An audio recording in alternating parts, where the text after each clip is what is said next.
I'm going to remarry an 18-year-old girlfriend. You're in the way, so get lost. You're saying you want a divorce, right? That's what I'm saying. Come on, don't joke about stuff like that. You've all treated me poorly for so long. It's too late to panic now that you're faced with a divorce. What? We're not panicking. We're mad that you're the one who first mentioned divorce to Mom. Lower your voice. How can Mom stay so calm about this? I'm mad too. All right, should we get a divorce then? Oh, you're gonna grant me that? Makes things easier. Wait, Mom, are you sure about that? After handling the upbringing of our 3 kids, their extracurriculars, managing household chores, and taking care of my father-in-law, my husband suddenly demanded a divorce. I agreed to the divorce without much resistance, which shocked my daughter, making her raise her voice even higher. My husband celebrated, raising his fists in joy. My daughter doesn't seem convinced by what I said, but that's okay. If everything goes as I expect, things should work out. Even after blocking his calls, my ex-husband showed up at our home a month later. I'm a 37-year-old part-time, and I got married to Bob, who's 2 years older than me, after an unexpected pregnancy. After marriage, we were blessed with 2 children. Our 13-year-old daughter, Katie, is now in middle school, and our first son, Jake, has turned 6 and started elementary school. With 1 child in middle school and another in elementary, one would think the most hectic parenting days are behind us, but 2 years ago, our younger son, Tim, was born, so we're still deep in the parenting chaos. However, I have strong support, so I've managed to juggle household chores, parenting, and work. Yes, you have it. Prepare it yourself.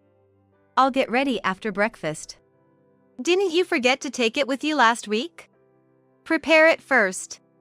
Seeing me always hustling and bustling, my daughter naturally started to back me up. She's already showing signs of being a strong-willed mother figure, and it's honestly a relief to have her helping out. I'm admittedly relying on her a bit too much. But sometimes I feel ashamed to rely on my child for parenting support. However, leaning on my dog-eater is due to me working, parenting, and also taking care of my father-in-law. Mary, I'm sorry, but I need to go to the bathroom. Can you help me? Of course. Let's stand up slowly. I always feel bad asking for help. My father-in-law always looks apologetic towards me, but I've never found him to be a burden. Although people call it caregiving, my father-in-law just has weak legs, and with some support, he can manage his daily tasks by himself. So, it's more about support than actual caregiving. However, my father-in-law, Ken, is 70 and my mother-in-law is 68. My mother-in-law can't support my father-in-law by herself, so for about 3 years now, our family has been living with my in-laws. Living with in-laws can often lead to disputes, but luckily, I've stayed out of it. Welcome home, Mary. Thanks for your hard work at the part-time job. Lunch is ready, you'll eat, right? Thanks, I'll have some. I really appreciate it. Don't mention it. Oh, by the way, I noticed Jake's school shirt had a button missing, so I fixed it. I hope it's okay I went ahead and did that? You fixed it for him? That helps a lot. Thank you. My mother-in-law often helps out with housework and taking care of my children. Additionally, my father-in-law enjoys spending time with Jake when he gets home from school. When I was pregnant with Tim, I don't know what we would have done without their help. Ironically, even though we moved in to help my in-laws, it feels like they're the ones supporting us more. I often feel indebted to my in-laws for this, but they always reassure me that there's no need. I really appreciate you, Mary. Living with your spouse's parents can't be easy, but you've taken it in stride. That's right, I can't manage Ken on my own. Besides, we love being able to live with our grandchildren. You might think we're helping out, but we genuinely enjoy doing these things. It's been 3 years since we started living with my in-laws, and while there have been busy moments, life has been fun. However, there's one thing that worries me. Over these 3 years, I've noticed a gradual change in my husband's behavior. One morning, it was the usual scene. Didn't you forget to give out the paper yesterday? I always tell you to do it properly. I just forgot yesterday, okay?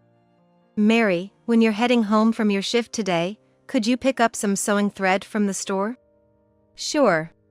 Could you also buy me a new nail clipper? The one I'm using now has become dull. It seems my husband doesn't care much for this mundane scene. You have it good, don't you? You get help with the housework and taking care of the children. How can you say that? You probably don't know since you don't help, but both housework and childcare are challenging. Plus, I have to go to work as well. You're just working a laid-back part-time job, aren't you? What's gotten into you, Dad, taking your frustrations out on Mom? It's not like that. There are folks who handle housework, childcare, and their jobs all by themselves. I just want to say you have it too easy. My husband left his toast untouched and left for work.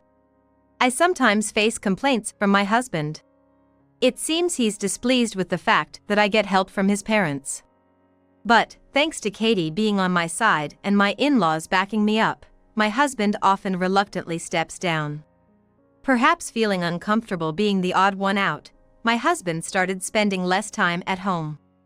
Welcome back. You're late again today, huh? I don't need dinner, I'm gonna take a shower and go to bed.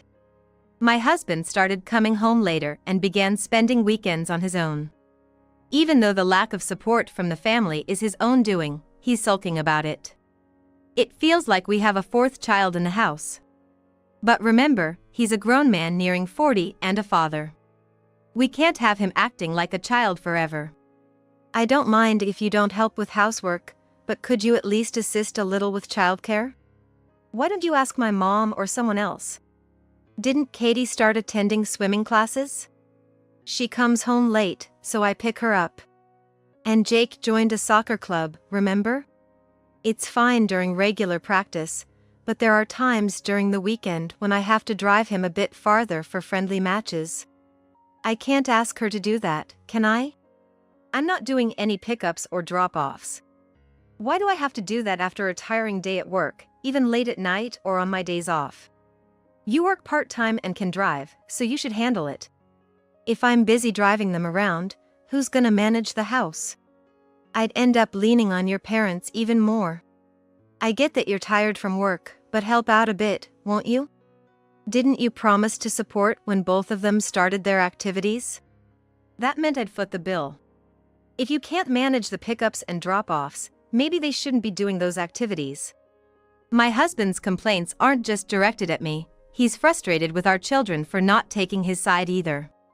Seems like this fourth, grown child of ours is the most demanding of all. I can't ask them to quit their activities, so I decided to manage their pickups and drop-offs. But I can't keep relying on my in-laws any more than I already am. I made a point to ensure I didn't increase the burden on my in-laws. But, the drive to pick up and drop off takes about an hour to 2 hours. The efficiency of housework and childcare inevitably decreases.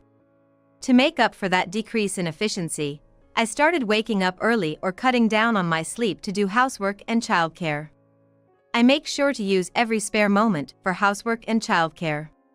Without a break, with a body exhausted from housework and childcare, I also go to my part-time job and continue to support my father-in-law. There's no way I can keep pushing myself like this indefinitely. I felt the limits of sheer determination. I talked to my husband again, but he said, "Huh? Didn't I tell you I'm not gonna do the pickups and drop-offs?" And he flatly refused. So, I've been continuing the pickups and drop-offs for my kids, hiding my exhaustion. I'm home. Welcome back, Mary.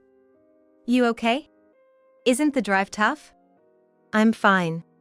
I'll get dinner ready. I force a smile, trying to hide my fatigue. I can't rely on my in-laws any more than I already have. Even though it might be better to rely on my in-laws, that's just not who I am. Moreover, it seems like bad things just keep happening one after another. My father-in-law passed away from a heart attack. In the hospital, seeing my father-in-law, who remained asleep, Katie, my mother-in-law and I shed tears, and Jake was silently looking down, tears in his eyes. It's no wonder that my 2-year-old son, Tim, doesn't understand the situation and looks puzzled. But why is my husband acting so nonchalant about it all? Well, Dad was over 70. It's a part of life. Let's think positively, no more helping him with the bathroom or bath. My husband isn't the type to tell jokes to cheer us up. He probably means it. Even if it was a joke, it's incredibly insensitive. But right now, the sadness is far more overwhelming than the anger. So, we ignored my husband and mourned the loss of my father-in-law.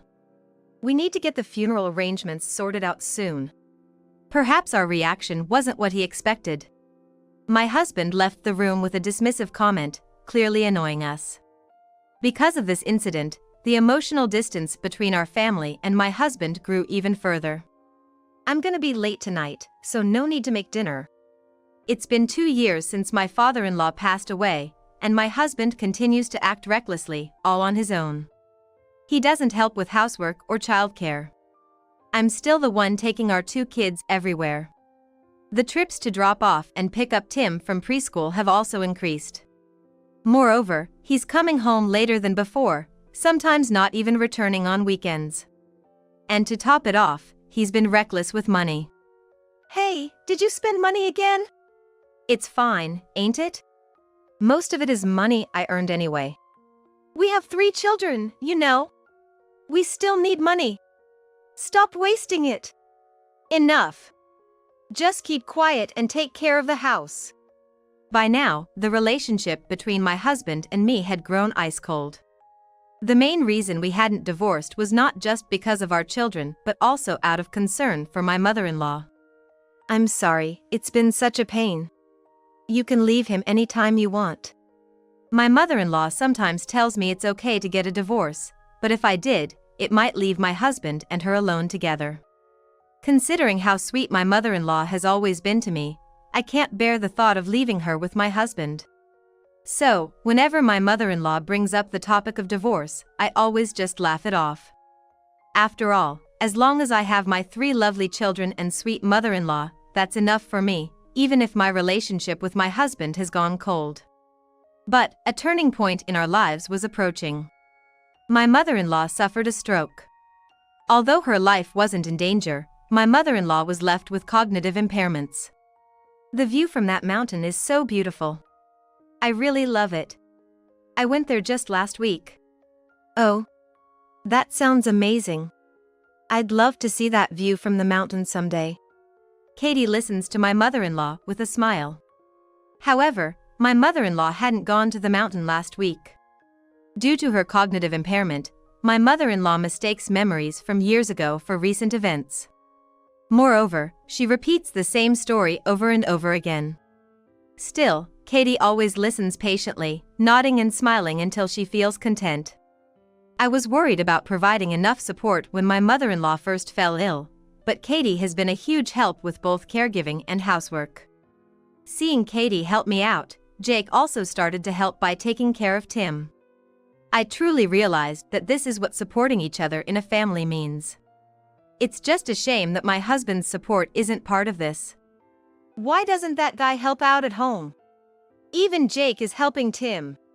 Calling him that guy when talking about the father. He's no father. I can't blame Katie for being so frustrated. Well, I'd rather not have him interfere. My husband continues to come home late and goes out on the weekends.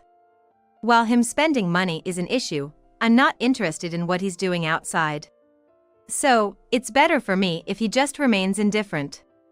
That's how I felt, and I ignored my husband. But about 6 months after my mother-in-law fell ill, my husband dropped a bombshell on our family. I'm going to remarry an 18-year-old girlfriend. You're in the way, so get lost. Excuse me? When the kids were asleep, my husband, who had just gotten home, suddenly asked for a divorce. I was so shocked that I couldn't speak, my mind went blank. Even if I had help, I've been managing household chores, raising our children, and working. I even took care of his father and am still caring for his mother. Why would my husband, who hasn't helped with anything at home or with my in-laws, suddenly ask for a divorce. And he says he's going to remarry an 18-year-old girl. No matter how hard I tried to understand, I couldn't comprehend what he was saying.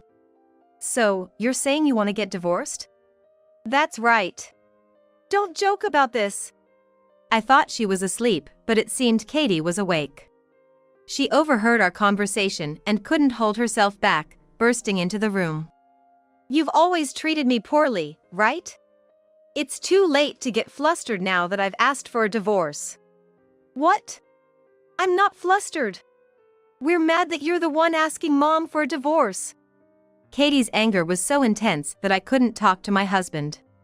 It's nice that she's mad at my husband for me, but at this rate, Jake and Tim might wake up. Katie, don't raise your voice. How can you stay so calm, Mom? I am mad too. But first, let your dad and I talk. You go back to your room. No, I'm still here. Katie didn't seem to want to go back to her room. Although she remained silent, she crossed her arms and glared at my husband, showing no intention of moving. It's not ideal to talk about divorce in front of my child, but sometimes it's unavoidable. So, you were always coming home late or going out on weekends for that girl, huh? Yeah, I've been seeing her for about a year now. She's a waitress at my favorite local pub. And unlike you, she's nice and sweet. While that sounds like an affair rather than just dating, that's not the point I'm focusing on right now. She's too young, isn't she? Are her parents okay with this? Her parents are against it. If she marries me, she'll be disowned. How are you planning on getting married without her parents' approval? Doesn't matter. We can get married. We've been waiting for this for a year.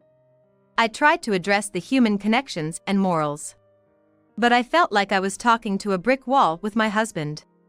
At this point, I couldn't care less about the divorce or the affair. What worries me is what will happen to my mother-in-law after the divorce. I glanced at a photo of my mother-in-law on a shelf in the corner of the room. It was a picture from when my mother-in-law was still vibrant, hiking in the mountains with a bright smile. Seeing my mother-in-law's smiling face in the photo brought me relief, and I remembered how she always told me that it was okay to let go. All right. Shall we get a divorce? Oh, you're willing to divorce? That makes things easier. Wait, Mom, are you sure about this? Because I so readily agreed to the divorce and made it sound trivial, Katie raised her voice in surprise. My husband, on the other hand, looked elated and was practically cheering. I can't accept this. It's okay. What's okay about it? It's okay. I repeated the same words, trying to convey to her with my eyes that there was more to this decision than meets the eye. It seemed she, with whom I've spent so much time as family, understood my feelings. However, my husband, who hasn't been much of a family figure, didn't catch on to the silent exchange between her and me. If things go as I anticipate, everything should fall into place. We've decided to get a divorce, but with children involved, there are still many details to discuss. So, I can't leave the house right now. Of course, I can take my children, right? Absolutely.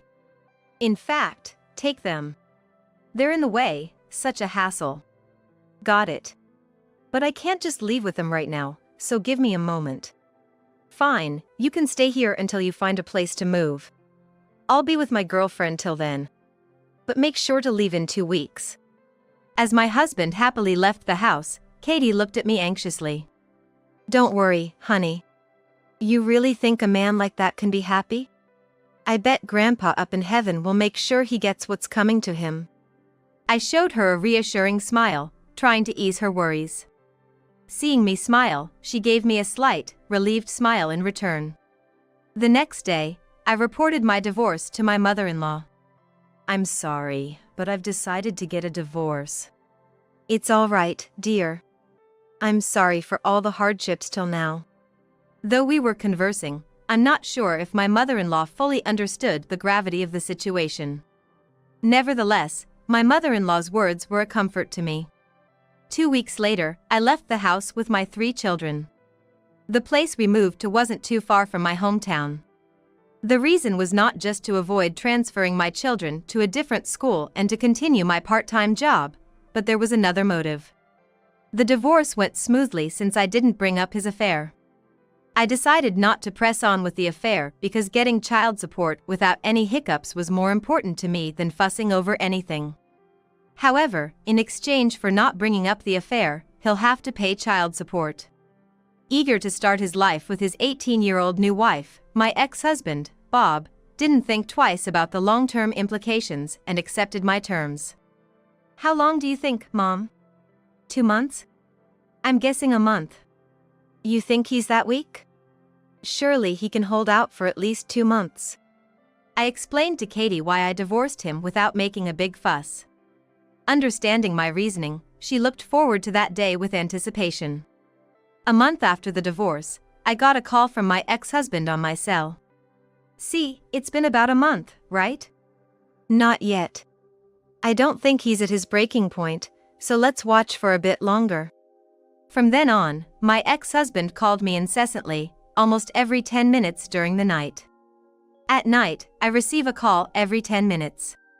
With this, I really can't relax at home, so I blocked his number. I've given him my address, so there's no issue if he can't reach me by phone. If he gets really desperate, he'll probably come to my house. A month after blocking him, he finally showed up at my door. Please, come back. I was wrong.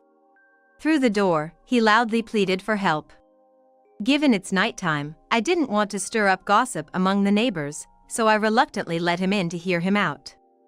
I left Tim in the care of Jake and sat with Katie to listen to his story. Well, I'm guessing it's probably what I expected. I kinda have an idea about what happened, but can you explain? After you left, I started living at my parents' home with my girlfriend and mom.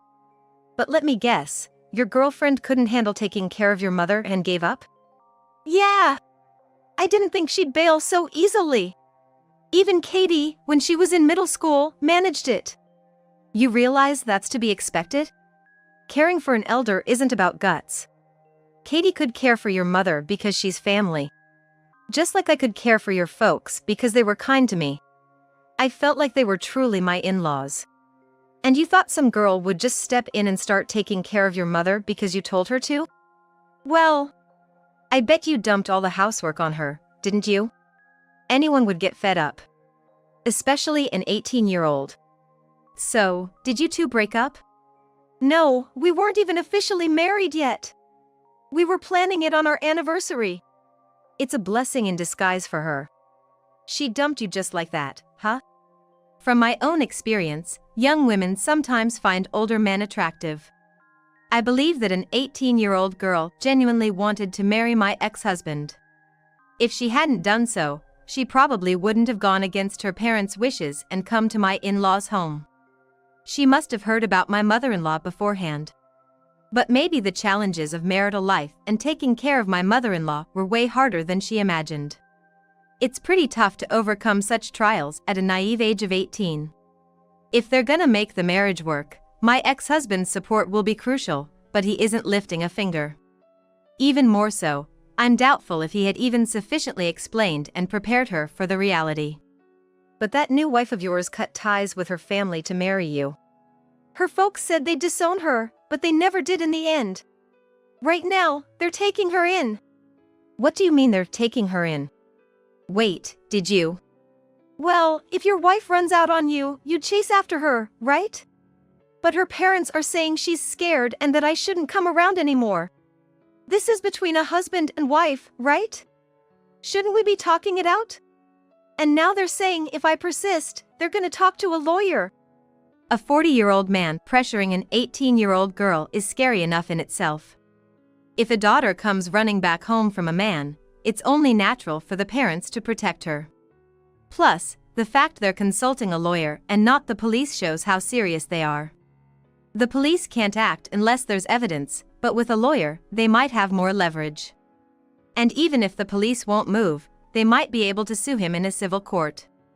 People might say they'll cut ties, but family bonds aren't that easily broken. I can't imagine ever cutting ties with my children, no matter what they did. But he probably can imagine cutting ties with his children. I don't care about you or your new wife anymore. What I'm worried about is Grandma you left alone. Is she all right? She's asleep. I've set up a security camera. She's alone in the house? Unbelievable! Hand over the keys now! Katie snatched the keys from him without hesitation and immediately went to check on my mother-in-law. What were you thinking? I've reached my limit. No matter what I do, she's always like, what about Katie? How about Jake and Tim? And then she starts saying things I don't understand. I lost my wife, and I can't take care of my mom on my own anymore. Please, come back. Maybe the reason she calls for us and not you is because you're not really being a family to her. Just because your blood doesn't make you family. If you were truly family, you'd understand what she's trying to say. Neither Katie nor I ever thought she was talking nonsense. Do you even realize how stupid you've been? He just looked down and didn't say a word. If he had shown regret for what he had done before he came, that would have been the best outcome for me. I handed the brochure I had prepared to him. I don't plan on remarrying you. But you can't take care of your mother, right? How about putting her in a care facility? I suggested to Hai that we put his mother in a nursing home nearby. I'd feel a lot more at ease if she were in a facility rather than with a helpless guy. And if we visit her at the facility, we don't have to see him every time, and both I and my children can still see her. The brochure I gave to him was from a facility close to our house. One of the reasons we didn't move too far away after leaving our previous home was because of this. All right, I'll do it. Now, I've managed to achieve my goal. I got divorced, protected my mother-in-law, and ensured we could visit her anytime. So, shall we head to your place? Wait, does that mean? He seemed to think his remorse and regret had touched my heart. Don't get the wrong idea. I'm just picking up Katie.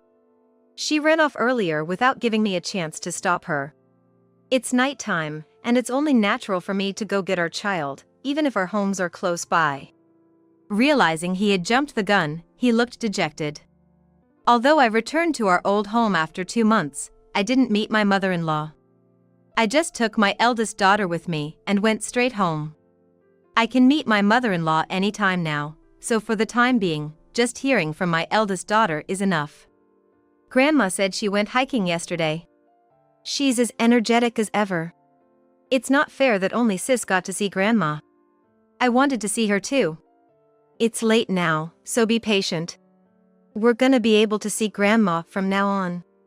It seems like your plan worked out. Yes, I was able to separate him from Grandma. On the way home, I felt so happy thinking about seeing my mother-in-law again that I found myself humming while driving. Later on, my mother-in-law entered the care facility. How have you been feeling? I've been feeling good lately. According to the staff, when my mother-in-law first arrived, she looked gloomy and didn't speak much. But when me and my children started visiting, her mood gradually lightened, and she began talking more. With my mother-in-law in the care facility, my ex-husband was left living alone in the old family house. He finally gave up on his new bride when he was told by her parents to consult a lawyer. I'm really glad he didn't become a stalker. But I bet his girlfriend must have been terrified. I get that he didn't want to lose his young wife, but as an adult, you gotta know when to back off. I found out later that when my ex-husband started complaining about me and acting weird, he had made a mistake at work. Apparently, it was a big one that got him sidelined. He didn't like it when I was thriving at home with the help of our family while he was being sidelined at work. He started to complain about me and, feeling isolated at home, he sought allies outside and ended up with an 18-year-old girl. He must have liked being relied upon by a younger person. Seems like a very childish reason to me. Also, not just his wife, but it seems like he's been abandoned by my mother-in-law too. Nice to meet you. It's a beautiful day, isn't it? Despite remembering us well, it seems my mother-in-law has forgotten that my ex-husband's her son. His childlike behavior led to our divorce, and he ultimately ended up all alone. This took a toll on his mental health and he made another mistake at work. One mistake led to another, and he's facing demotions and pay cuts. Considering his mental state, I think he should take a break from work, but he probably can't afford to.